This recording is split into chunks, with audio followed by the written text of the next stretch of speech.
Focus ka na lang sa trucks. Ako na bahala dun sa van. Talagang game na siya. Pero di niya in-expect ang nasa lane hala kasi yung thoughts niya, van lang, nakatrain pala. Baka mag-rebat. Tinalo niya na si GL. Tama na bro. Hindi siya nag-choke tapos nanalo ka. Baka humanga ako. Saktong nandito ngayon si GL, dito sa laban na to, pagmasdan mo ngayon akong kunin ko anong dapat sa'yo.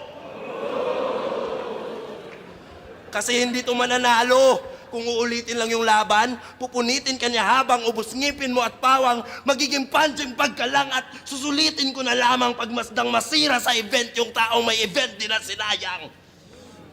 Lalamang ka lamang sa experience, pero ako yung mas magaling at pang-ahon, matatalim mga baon. Kahit kitang hindi sanay sa wikang Tagalog, partida pa ngayon, parehas lang tayong ayaw at hindi trip dyan ni Marlon. Pero kahit kailan di ko siya tinanong kung proud siya sa narating ko na nayo.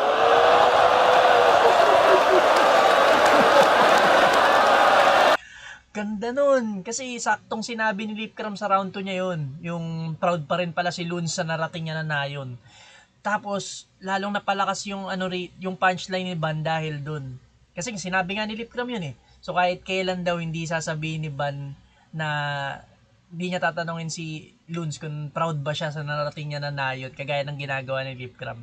Kahit di siya trip ni Looney. Dahil nga dun sa mga break it down na na sumikat na parang hindi trip ni Looney si Van.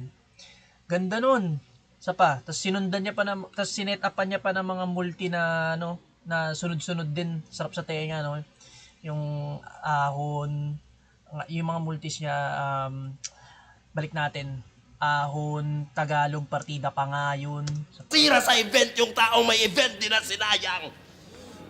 Lalamang ka lamang sa experience, pero ako yung mas magaling at pang-ahon, matatalim mga baon. Kahit kitang hindi sanay sa wikang Tagalog, partida pa ngayon, parehas lang tayong ayaw at hindi trip dyan ni Marlon. Pero kahit kailan di ko siya tinanong kung proud siya sa narating ko na nayo.